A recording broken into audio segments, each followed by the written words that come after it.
Hi friends, loan tech சேனலுக்கு உங்களை நான் வெல்கம் பண்ணுறேன்.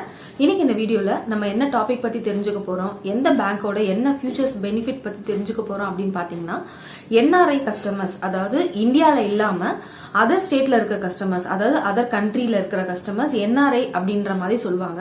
ஸோ அதர் கண்ட்ரியில் இருக்கவங்க எப்படி நான் இந்தியாவில் லோன் எடுக்கிறது, என்ஆர்ஐ கஸ்டமருக்கு எந்தெந்த பேங்க்ல லோன் கொடுக்குறாங்க, ஸோ என்ஆர்ஐ கஸ்டமருக்கு எந்த பேங்க்ல லோன் அப்ளை பண்ணலாம், இப்போ எந்த பேங்க்ல என்ன ரேட் ஆஃப் இன்ட்ரெஸ்ட்ல லோன் போயிட்டு இருக்கு, என்னென்ன டாக்குமெண்ட்ஸ் கேட்பாங்க. நான் ஒரு என்ஆர்ஐ, இப்போ வந்து நான் அதர் கண்ட்ரியில இருக்கேன், நான் இப்போ இந்தியாவில் இருக்கேன், பட் எனக்கு இந்தியாவில் நான் என்ன மாதிரி பேங்க்ல போய் அப்ளை பண்றது, என்ன மாதிரி டாக்குமெண்ட் பேங்கை பொறுத்த வரைக்கும் கேட்பாங்க. ஸோ அந்த டீட்டெயில் தான் நான் உங்களுக்கு இந்த வீடியோவில் சொல்ல போறேன். வீடியோக்குள்ள போறதுக்கு முன்னாடி என்னோட சேனலை சப்ஸ்கிரைப் பண்ணாதவங்க சப்ஸ்கிரைப் பண்ணிக்கோங்க, பெல் பட்டன் இருக்கும் அதையும் ஆக்டிவேட் பண்ணிக்கோங்க. அப்பதான் நான் போடுற வீடியோ உங்களுக்கு உடனே அப்டேட் வரும். ஸோ வாங்க இப்போ நம்ம வீடியோக்குள்ள போகலாம். ஸோ நான் சொன்ன மாதிரி என்ஆர்ஐ கஸ்டமர்ஸ் அப்படின்றவங்க என்னன்னு பார்த்தீங்கன்னா, அவங்க வந்து பாத்தீங்கன்னா இந்தியாவில் இருக்க மாட்டாங்க, அதர் கண்ட்ரியில வந்து ஒர்க் பண்ணிட்டு இருப்பாங்க. பட் அவங்களோட ஃபேமிலி, அவங்களோட நேஷனாலிட்டி எல்லாமே இந்தியாவா இருக்கும். பட் என்ஆர்ஐ அவங்க வந்து அதர் கம்பெனிஸ்ல, அங்க இருக்கிற அந்த கண்ட்ரியில இருக்க கம்பெனிஸ்ல ஒர்க் பண்ணி எவ்ரி மந்த் ஒரு சேலரி அப்படின்ற மாதிரி வாங்கிட்டு இருப்பாங்க. சேலரி பாத்தீங்கன்னா அந்த கண்ட்ரியோட, இப்போ அந்த கண்ட்ரி வந்து பாத்தீங்கன்னா, இப்போ அமெரிக்காவா இருந்தா டாலர்ல கிரெடிட் ஆகும், துபாயா இருந்தா திஹாம்ல கிரெடிட் ஆகும். ஸோ இந்த மாதிரி அங்க கிரெடிட் ஆகும். அவங்களோட சேலரி வந்து அங்க இருக்கிற பேங்க்ல அவங்க வந்து அவங்களோட இதுபடி ப்ரொசீஜர் படி கிரெடிட் பண்ணுவாங்க, டாலராவோ இல்ல திஹாரமோ கிரெடிட் ஆகும். இப்போ அதை வந்து இந்தியன் ரூபிக்கு வந்து அவங்க ஃபேமிலியில இருக்கவங்க யாருன்னா இங்க இந்தியால இருப்பாங்க, ஒய்ஃபா இருப்பாங்க, இல்ல அம்மா அப்பா, ஸோ மேரிட் ஆகாதவங்க அம்மா அப்பா அப்படின்ற மாதிரி இருக்கவங்களுக்கு அவங்க அக்கௌண்ட்ல வந்து இந்தியன் ரூபிக்கு அவங்க அங்க இருந்து வந்து ஃபண்டை டிரான்ஸ்ஃபர் பண்ணுவாங்க எவ்ரி மந்த். இல்ல மேரிடா இருக்கவங்க அப்படின்றவங்க அவங்களோட ஒய்ஃபுக்கு வந்து அங்க இருந்து மணியை வந்து இந்தியன் ரூபிக்கு அவங்களோட அக்கௌண்ட்டுக்கு டிரான்ஸ்ஃபர் பண்ணுவாங்க. ஸோ இந்த மாதிரி அவங்க வந்து இந்த மாதிரி வாங்கிட்டு இருக்க சேலரி இந்தியன் ரூபிக்கு வந்து அவங்க அக்கௌண்ட்ல டிரான்ஸ்ஃபர் பண்ணிட்டு யூஸ் பண்ணிட்டு இருப்பாங்க. ஸோ இந்த மாதிரி இருக்கிற கஸ்டமர்ஸ்க்கு எப்படி வந்து லோன் கொடுக்குறாங்க அப்படின்னு பாத்தீங்கன்னா, இப்போ வந்து HDFC பேங்க்லயும் கொடுத்துட்டு இருக்காங்க, ICICI பேங்க்லயும் கொடுத்துட்டு இருக்காங்க.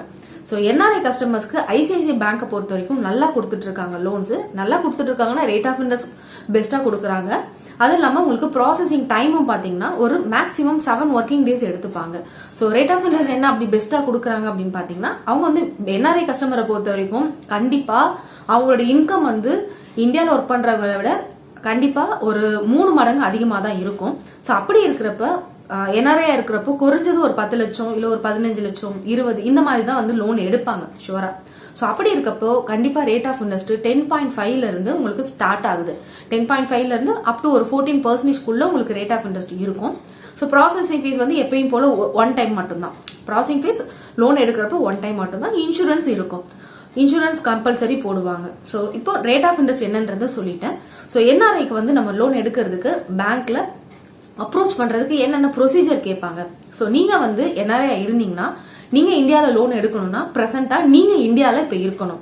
நீங்க வந்து அதர் கண்ட்ரியில இருந்துட்டு நீங்க இந்தியாவில் லோன் எடுக்க முடியாது. பிரசன்டா நீங்க இந்தியாவில் இருக்கணும். ஸோ நான் வந்து ஒரு லீவுக்காக வந்திருக்கேன், ஒரு 3 மந்த் நான் இந்தியாவில் தான் இருப்பேன், என்னால லோன் எடுக்க முடியுமா அப்படின்னு கேட்டீங்கன்னா கண்டிப்பா எடுக்கலாம். ஸோ அந்த 3 மந்த்துக்குள்ள உங்களுக்கு ப்ராசஸ் பண்ணி கொடுத்துருவாங்க, நீங்க எடுக்கலாம்.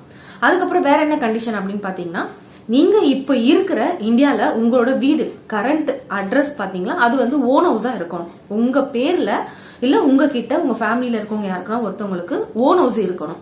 ஓன் ஹவுஸ் இருந்தா என்ஆர்ஐ கஸ்டமர்ஸ்க்கு கம்பல்சரி லோன் அமௌண்ட் அதிகமா கொடுப்பாங்க. ஸோ ப்ராசஸிங் டைம் பாத்தீங்கன்னா ரொம்ப ஷார்ட்டா இருக்கும். தென் வந்து வேற என்ன கேட்பாங்க அப்படின்னு பாத்தீங்கன்னா, இப்போ நீங்க என்ஆர்ஐன்றனால நீங்க வந்து அப்ளிகண்டா வரமாட்டீங்க, உங்க நேம்ல லோன் வராது. உங்க வீட்டுல இருக்கவங்க, அதாவது இப்போ நீங்க மேரிடா இருந்தீங்கன்னா ஸ்பௌஸ் இருப்பாங்க, உங்க ஒய்ஃப் இருப்பாங்க, ஒய்ஃபை வந்து அவங்க வந்து ஆட் பண்ணிப்பாங்க. ஆட் பண்ணி அவங்கள அப்ளிகண்டாவும் நீங்க வந்து கோ அப்ளிகண்டாவும் போட்டுதான் உங்களுக்கு லோன் சாங்ஷன். பட் லோன் எல்லாமே உங்களோட பேஸ் பண்ணி தான் வரும். பட் இந்தியாவில் இருக்க உங்களை அப்ளிகண்டா வச்சுட்டு உங்களை வந்து அவங்க கோப்ளிகண்டா ஆட் பண்ணி பண்ணுவாங்க. ஸோ இதுக்கு என்னென்ன மாதிரி டாக்குமெண்ட்ஸ் நீங்க கொடுக்கணும் அப்படின்னு பாத்தீங்கன்னா, நீங்க என்ஆர்ஐயா இங்க இந்தியாவுக்கு வரப்போ உங்களுக்கு வந்து உங்களோட ஜாப் கன்ஃபர்மேஷன் லெட்டர் கேட்பாங்க. நீங்க எங்க ஒர்க் பண்றீங்க, அதர் கண்ட்ரில என்ன கம்பெனில ஒர்க் பண்றீங்களோ அந்த கம்பெனில உங்களுக்கு ஒரு லெட்டர் கொடுத்துருப்பாங்க. இவர் வந்து எங்களோட கம்பெனில இந்த டெசிக்னேஷன்ல இந்த ரோல்ல இருக்கிறாரு, இவருக்கு நாங்க இவ்வளவு சேலரி கொடுக்குறோம், இதோட அக்ரிமெண்ட் அப்படின்னு சொல்லிட்டு உங்களுக்கு வந்து ஜாப் கன்ஃபர்மேஷன் லெட்டர் வந்து உங்க கம்பெனில இருந்து கொடுத்துருப்பாங்க. அந்த ஜாப் கன்ஃபர்மேஷன் லெட்டர் பேங்க்ல கண்டிப்பா கேட்பாங்க. அதுக்கப்புறம் நீங்க இப்ப அங்க இருந்து இங்க வந்திருக்கீங்களா இந்தியாவுக்கு, அப்போ நீங்க வந்து பாஸ்போர்ட் என்ட்ரி போட்டிருப்பீங்க அண்ட் விசா என்ட்ரி போட்டிருப்பீங்க. ஸோ இந்த பாஸ்போர்ட்டும் விசாவும் ஃபுல் செட் காப்பி வந்து நீங்க கொடுக்கணும். அதுக்கப்புறம் உங்களோட அங்க நீங்க சேலரி வந்து எந்த அக்கௌண்ட்ல கிரெடிட் ஆகுதோ அது முடிஞ்சா கொடுக்கலாம், பட் அது மேனிட்டரி கிடையாது. நீங்க இங்க இந்தியன் ரூபிக்கு யாரோட அக்கௌண்ட்டுக்கு மாத்துறீங்களோ அந்த அக்கௌண்ட்டோட 6 மந்த் பேங்க் ஸ்டேட்மெண்ட் கேட்பாங்க.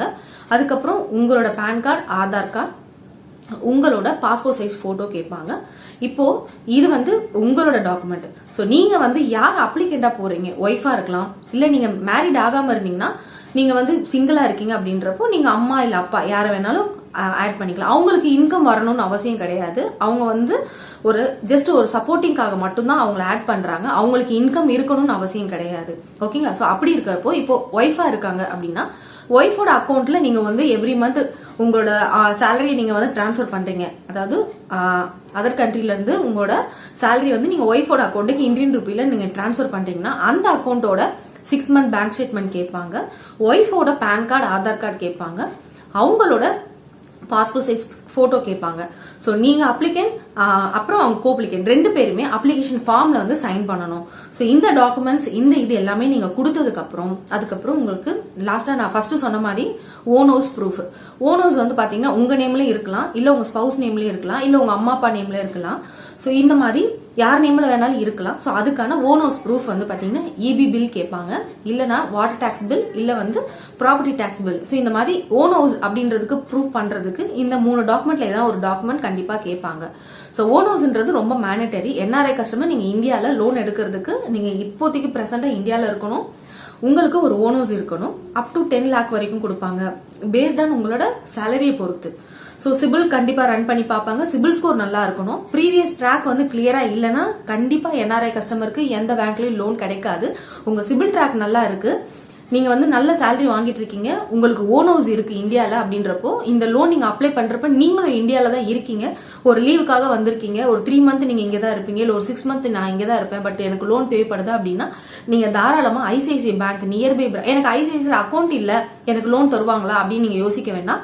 ஐசிஐசிஐல அக்கௌண்ட் இல்லைனாலும் பரவாயில்ல, நீங்க எந்த பேங்க்ல வேணாலும் அக்கௌண்ட் வச்சிருக்கலாம். எக்ஸாம்பிள் உங்க ஸ்பவுஸுக்கோ இல்ல வந்து உங்க அம்மா அப்பாவோ யார் ஒருத்தவங்களுக்கு இந்தியன் பேங்க்லயோ இல்ல ஸ்டேட் பேங்க்லயோ இல்ல வந்து கனரா பேங்க்லயோ இல்ல இந்தியன் ஓவர்சீஸ் பேங்க்லயோ எங்க வேணாலும் அக்கௌண்ட் இருக்கலாம். நீங்க ஐசிஐசிஐ பேங்க் அப்ரோச் பண்ணி நீங்க லோன் தாராளமா கேட்கலாம். நான் ஒரு என்ஆர்ஐ கஸ்டமர், என்னோட சேலரி வந்து பாத்தீங்கன்னா என்னோட ஸ்பவுஸ் அக்கௌண்ட்ல, என்னோட ஒய்ஃப் அக்கௌண்ட்ல நான் எவ்ரி மந்த் அங்கிருந்து நான் டிரான்ஸ்ஃபர் பண்ணிட்டு இருக்கேன். ஸோ அதோட ஸ்டேட்மெண்ட் இதுதான்.